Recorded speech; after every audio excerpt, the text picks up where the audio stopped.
أعوذ بالله من الشيطان الرجيم بسم الله الرحمن الرحيم أفحسبتم أنما خلقناكم عبثا وأنكم إلينا لا ترجعون. Assalamualaikum warahmatullahi wabarakatuh. Alhamdulillah, wassalatu wassalamu ala rasulillah. Segala puji dan puja kehadirat Allah subhanahu wa ta'ala, juga salawat dan taslim kepada Nabi besar Muhammad sallallahu alaihi wa ala alihi wa sahbihi wasallam. Saudaraku seiman, kita melanjutkan bahasan tentang surga. Semoga Allah subhanahu wa ta'ala memasukkan kita ke dalamnya dan menjadikan kita orang-orang yang senantiasa selama di dunia sibuk untuk meninggikan derajat kita di surga dengan memperbanyak amal-amal saleh, bertobat dari dosa-dosa, dan juga tentu menjauhi segala jenis dosa besar ataupun kecil. Allahumma amin.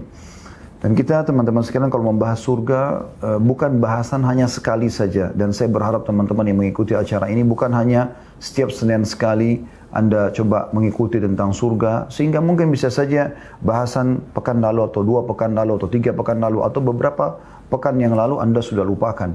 Karena memang ini adalah janji Allah yang pasti benar. Allah mengatakan dalam Al-Quran, Inna Allah la yukhliful mi'ad. Allah tidak pernah memungkiri janjinya. Dan Allah mengatakan dalam firman yang lain, wa man asdaqu minallahi qila.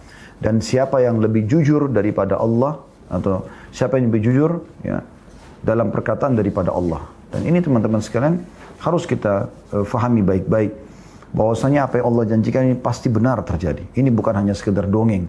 Sebagaimana Anda juga kalau dijanjikan oleh atasan Anda, pemilik perusahaan, atau siapa saja, dijanjikan hal-hal yang baik, ya, misalnya bonus, atau apalah, mendapatkan paket-paket yang kira-kira menggembirakan buat Anda, maka itu teman-teman sekalian, Anda mungkin mengejarnya, karena Anda tahu itu janji.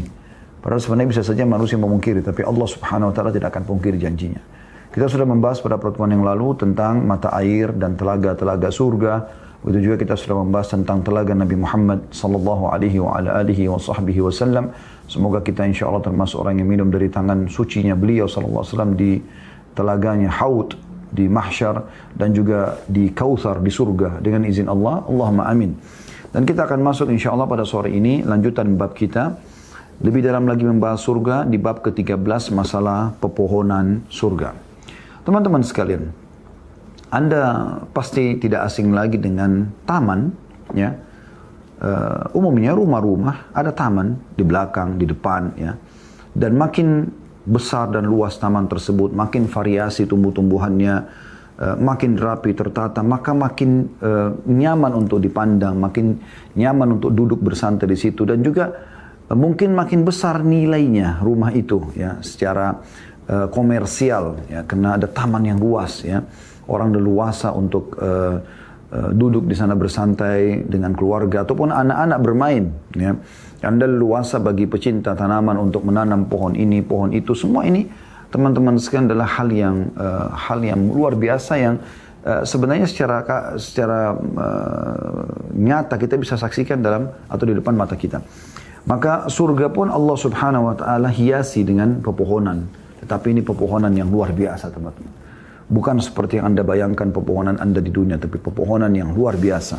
Kita akan coba, teman-teman sekalian, membahas tentang pepohonan ini lebih dalam. Bermula penulis mengangkat dari surah Al-Waqiah ayat 27 sampai 32. Yang bunyinya, A'udzubillahi minasyaitonirrajim, wa ashabul yamini ma ashabul yamin. Fi sidrim makhdud, wa talhim mandud, wa dhillim mamdud, wa ma'im maskub, wa fakihatin kathirah. Sampai situ beliau angkat saksi bahasannya. Terjemahannya, dan golongan kanan, maksudnya orang-orang yang masuk ke dalam surga. Dan golongan kanan artinya orang yang masuk ke dalam surga.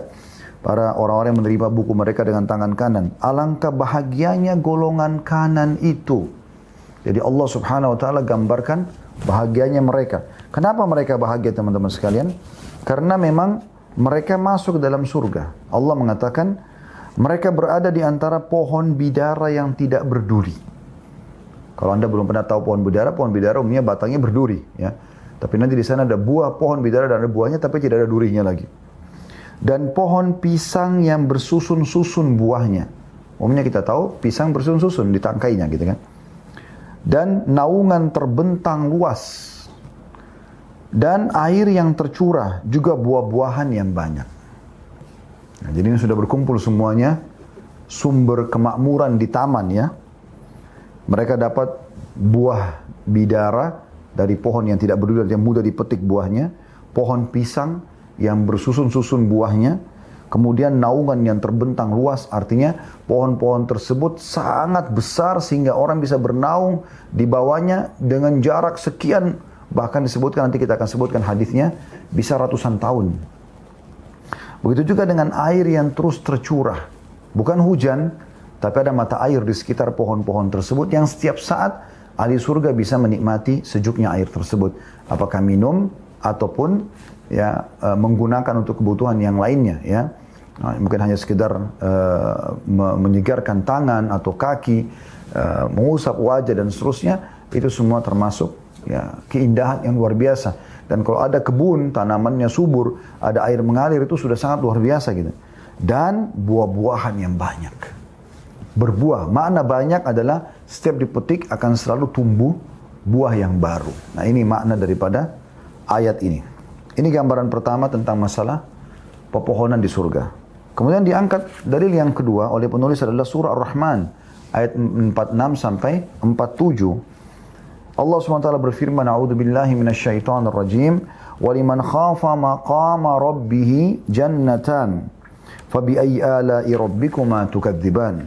Dan bagi orang yang takut saat menghadap Tuhannya ada dua surga. Ada surga buat manusia, ada surga buat jin, ya. Maka nikmat Rabb kamu yang manakah yang kamu dustakan? Kedua surga itu mempunyai pepohonan, pohon-pohonan dan buah-buahan. Artinya tidak ada satupun pohon di surga, baik untuk jin ataupun untuk manusia yang beriman, kecuali penuh dengan buah-buahan. Kemudian juga dalam surah Ar-Rahman, masih surah yang sama tapi ayatnya setelah tadi, ayat 62 sampai 64, berbunyi a'udzubillahi minasyaitonirrajim wa min dunihi ma jannatan fabi'ayyi ala'i rabbikuma tukadziban mudhammatan. Dan selain daripada surga itu ada dua surga lagi, maka nikmat Rabb kamu yang manakah yang kamu dustakan? Kedua surga itu kelihatan hijau tua warnanya. Ya, maksudnya saking lebatnya sampai terlihat hijau tua, ya. Kita biasa kalau lihat teman-teman pemandangan hutan dari atas langit, ya, pesawat atau helikopter, ya, kita kalau lihat pakai kamera dari atas kita akan temukan seperti hijau tua. Padahal sebenarnya kalau kita dekat mungkin ada juga yang hijau-hijau muda ya. Tapi karena lebatnya maka terlihat seperti hijau tua. Itu digambarkan oleh Allah Subhanahu wa taala. Kemudian dalil yang selanjutnya surah Al-Mursalat ayat 41. Juga Allah menggambarkan tentang pepohonan surga. A'udzu billahi minasyaitonir rajim. Innal muttaqina fi dhilalin wa 'uyun. Sesungguhnya orang-orang yang bertakwa berada dalam naungan yang teduh dan di sekitar mata-mata air. Jadi naungannya teduh sekali, ya, rindang gitu ya, dan juga banyak air yang mengalir gitu. Sehingga selalu membuat tanaman itu subur dan juga orang yang duduk di sebelahnya senang, segar gitu ya. Karena ada suara air, gemericik air dan segarnya juga air berpengaruh pada mereka gitu. Baik, itu adalah ayat-ayat Al-Quran, dan umumnya ayat Al-Quran datang secara global, dan kita akan mendengarkan bagaimana rincian ayat-ayat ini melalui hadis-hadis Nabi alaihi salatu wassalam. Ya. Hadis yang pertama dalam bab ini, dan ini adalah hadis nomor 51 dari awal kita belajar. Hadis nomor 51 dari awal kita belajar. Ya. Dari Anas bin Malik radhiyallahu anhu, ia menceritakan sabda Rasulullah sallallahu alaihi wasallam, di surga terdapat sebuah pohon yang untuk melintasi naungannya, lewati naungannya, sampai di ujung naungannya, seorang pengendara memerlukan waktu 100 tahun tanpa henti. Saya ulangi. Kata Nabi SAW, di surga terdapat sebuah pohon yang untuk melintasi naungannya, jadi dari awal pohon, naungan awal pohon sampai ke ujung naungannya, ya, walaupun batang di tengah-tengahnya tapi kiri kanannya ini, itu memerlukan seorang pengendara waktunya ya Saya ulangi, di surga terdapat sebuah pohon yang untuk melintasi naungannya seorang pengendara memerlukan waktu 100 tahun tanpa henti. Jika kalian suka, bacalah, dan naungan yang terbentang luas dan air yang tercurah. Maksudnya tadi surah ya Al-Mursalat ayat 41, ini tafsirnya. Perkataan Anas bin Malik ini, hadis Nabi SAW ini menjelaskan tafsir surah Al-Mursalat ayat 41 tadi. Ya, di sini hadis ini diriwayatkan Bukhari jilid 6 halaman 319. Ya, bagaimana digambarkan kalau pohon di surga itu bukan lagi kayak pohon kita. Pohon kita mungkin, anggaplah naungannya mungkin 10 meter, kalaupun pohon-pohon yang besar ya, anggap 20 meter. Udah nggak mungkin, satu pohon ini, satu pohon. Kalau ini 100 tahun berjalan, Anda bisa bayangkan. 100 tahun berjalan, ikhwas sekalian. Ini hal yang luar biasa gitu ya. Itu butuh 100 tahun mengendarangi pengendara kuda, baru bisa melewatin naungannya satu pohon saja. Hadits yang kedua yang menjelaskan masalah ini adalah hadits Abu Sa'id Al-Khudri radhiyallahu anhu beliau meriwayatkan sabda Rasulullah sallallahu alaihi wasallam, di surga terdapat sebuah pohon yang dilintasi seorang penunggang yang lihai lagi cepat selama 100 tahun tanpa henti. Jadi di sini lebih dirincikan lagi, 100 tahun menunggangi kuda, kita tahu kuda bagaimana cepatnya ya, dan ditunggangi oleh penunggang yang lihai. Hadits ini diriwayatkan oleh Bukhari jilid 11 halaman 416, Muslim jilid 17 halaman 167. Itu juga hadis selanjutnya, hadis nomor 50, hadis nomor 53 dari awal kita belajar. Asma binti Abi Bakar radhiyallahu anhu menuturkan, aku mendengar Rasulullah sallallahu alaihi wasallam menyebutkan Sidratul Muntaha seraya bersabda, untuk melintasi naungan dahan-dahan dari pohon surga, seorang pengendara memerlukan waktu 100 tahun. Atau beliau bersabda sallallahu alaihi wasallam, bernaung di bawah dahan-dahan pohon itu 100 pengendara. Hamparannya terbuat dari emas, buahnya laksana puncak gunung. Ya. Hadis ini riwayat Tirmidzi jilid 4 halaman 86 dan dinyatakan hadis ini hasan sahih. Anda bisa bayangkan teman-teman, jadi bagaimana melintasi naungannya 100 tahun, pengendara lihai ya, dan mahir. Kemudian hamparannya terbuat dari emas. Bisa bermakna batang pohonnya, atau memang hamparan satu pohon itu di bawah naungan pohonnya. Biasanya kan kita tanah, daun-daun yang guguran. Ini enggak, emas hamparannya yang dilewatin itu. Plus lagi buah-buahnya laksana puncak gunung. Artinya dia menggerumbul gitu kan, banyak terus mengerucut gitu. Jadi kayak gunung tapi dibalik gitu. Itu bagaimana luar biasanya itu. Banyaknya ya buah-buah di situ yang bergelantungan. Hadis selanjutnya nomor 54 dari Ibnu Abbas radhiyallahu anhuma. Ia menceritakan pohon kurma itu ya, pohon kurma di surga ya, akarnya dari zamrud hijau. Akarnya dari zamrud hijau. Batangnya terbuat dari emas merah. Pelapahnya adalah pakaian untuk ahli surga. Darinya terbuat pakaian dan gaun mereka. Dan buahnya sebesar tempayan dan timba. Yang warnanya lebih putih daripada susu. Rasanya lebih manis daripada madu. Dan lebih lunak daripada buih. Tidak ada bijinya. Tidak ada bijinya. Hadis ini diriwayatkan oleh Ibnu Abi Dunya secara mauquf dan sanadnya bagus sebagaimana yang dikatakan oleh Hafidz Al-Mundhir dalam Kitab At-Targhib jilid 6 halaman 295.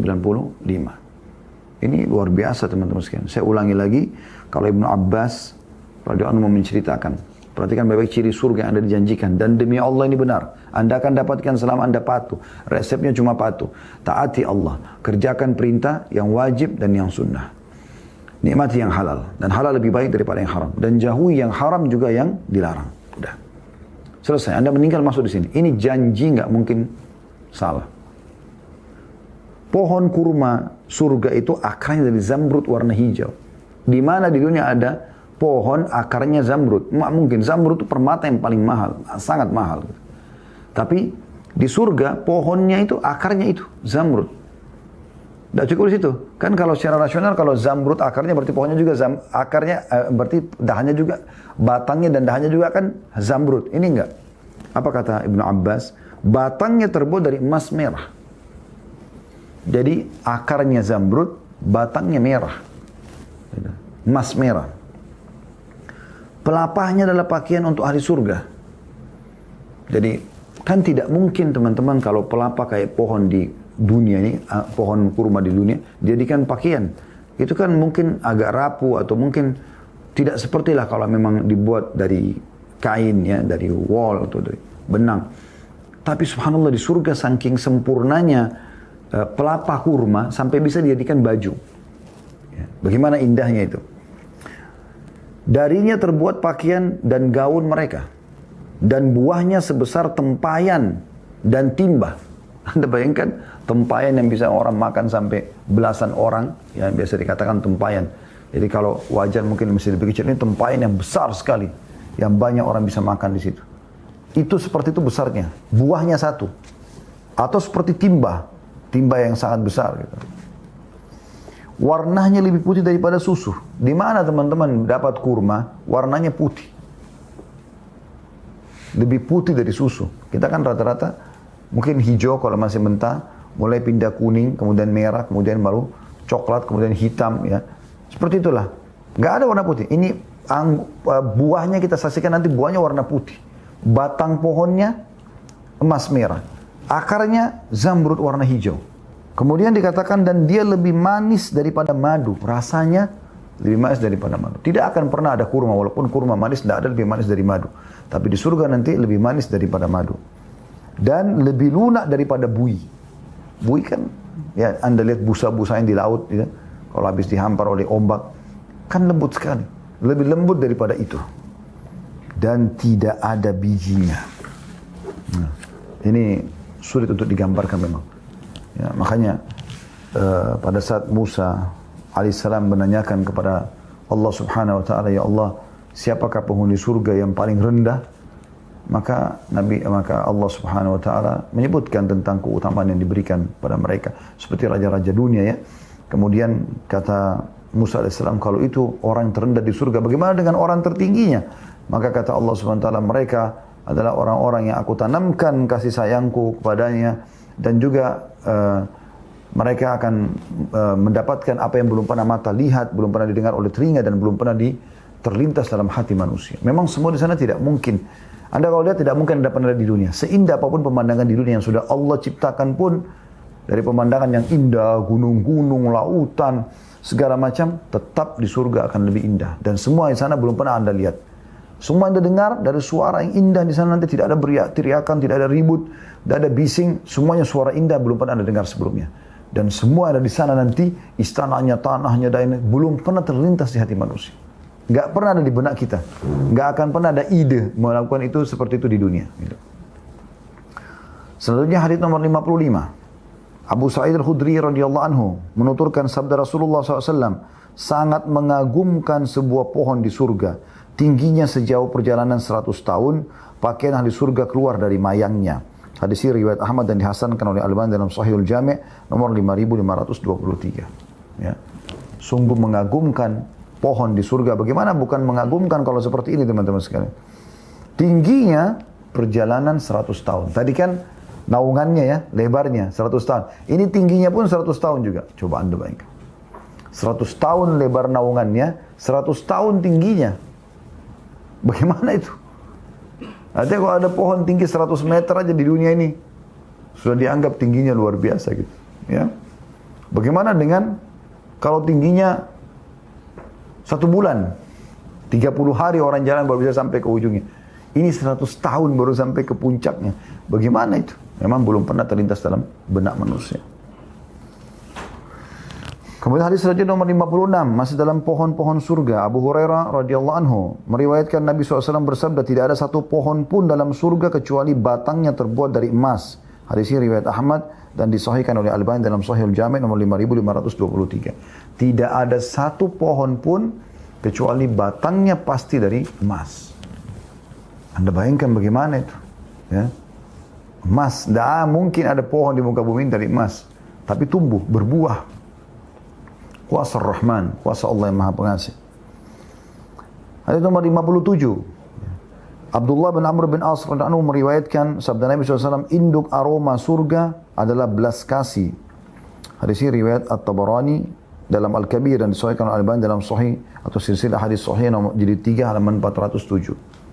Ini induk aroma surga adalah belas kasih. Ya. Kemudian hadis yang terakhir dalam bab kita nomor 58 dari awal belajar, Abdullah bin Mas'ud radhiyallahu anhu meriwayatkan atau menuturkan sabda Rasulullah SAW, aku bertemu Ibrahim pada malam Isra'ku. Maka beliau berkata, wahai Muhammad, sampaikan salamku pada umatmu dan kabarkan pada mereka bahwa surga itu tanahnya harum. Tanahnya aja harum. Airnya menyegarkan. Surga itu lembah yang subur. Dan tanamannya adalah subhanallah, alhamdulillah, wala ilaha illallah, wallahu akbar. Riwayat ini dan dihasankan oleh Al-Albani dalam Sahihul Jami' nomor 5028. Nah, ini luar biasa teman-teman sekalian. Ya. Harusnya diperhatikan baik-baik dan harusnya menjadi target pengejaran kita ya. Jadi Ibrahim alaihissalam bersabda kepada Nabi SAW pada saat ketemu, wahai Muhammad, sampaikan salamku pada umatmu. Ini menandakan memang ada kehidupan teman-teman setelah kematian. Ada kehidupan setelah kematian dan bagaimana Allah Subhanahu wa taala memudahkan Nabi Muhammad SAW pada saat sedang mi'raj ke langit, beliau bertemu dengan ayahnya Ibrahim alaihissalam, ayahnya beliau Nabi Ibrahim alaihissalam ya. Dan bagaimana Ibrahim alaihissalam memastikan kepada kita semua umatnya, sampaikan salamku kepada umatmu. Berimanlah orang yang beriman dan kufurlah kepada orang yang kufur, dan semoga kita termasuk orang yang beriman. Artinya apapun yang disampaikan baginda Nabi SAW kita yakini. Udah. Memang betul ketemu dengan Ibrahim alaihissalam dan betul Ibrahim alaihissalam telah mengirim salam kepada kita. Maka kita menjawab salam tersebut ya kepada beliau alaihissalatu wassalam. Lalu beliau titip pesan, dan sampaikan kepada umatmu hai Muhammad. Nah, apa sampaikan? Kabarkan pada mereka bahwa surga itu tanahnya harum. Di mana ada tanah harum teman-teman sekalian? Tidak ada di dunia kecuali di surga. Surga tanahnya harum. Jadi kalau tanah keluar harum berarti sesuatu yang luar biasa. Tanahnya harum. Jadi setiap kita lewat kita selalu cium bau wangi-wangian. Di seluruh surga tanahnya semuanya harum. Airnya menyegarkan, nggak ada lagi air terlalu dingin, nggak ada juga air panas, air yang segar. Sebagaimana kita tahu juga di sana itu tidak ada lagi panas, nggak ada lagi dingin, gitu kan? Semua sejuk, maka airnya pun sejuk. Jadi tidak membuat orang sampai kedinginan, dan juga membuat orang ya merasa kepanasan karena panasnya, tidak. Dia memang sejuk. Kemudian lembah surga itu lembah yang subur, subur sekali surga itu. Semuanya bisa tumbuh di sana. Kemudian dikatakan dan tanamannya adalah subhanallah, walhamdulillah, wala ilaha illallah, wallahu akbar. Ini Allahu alam maknanya potongan terakhir ini bisa bermakna kalau orang baca ini dia akan mendapatkan tanaman-tanaman surga atau memang subhanallah Allah ciptakan dari nama-nama dan zikir kepadanya itu. Allahu alam. Ini adalah pepohonan.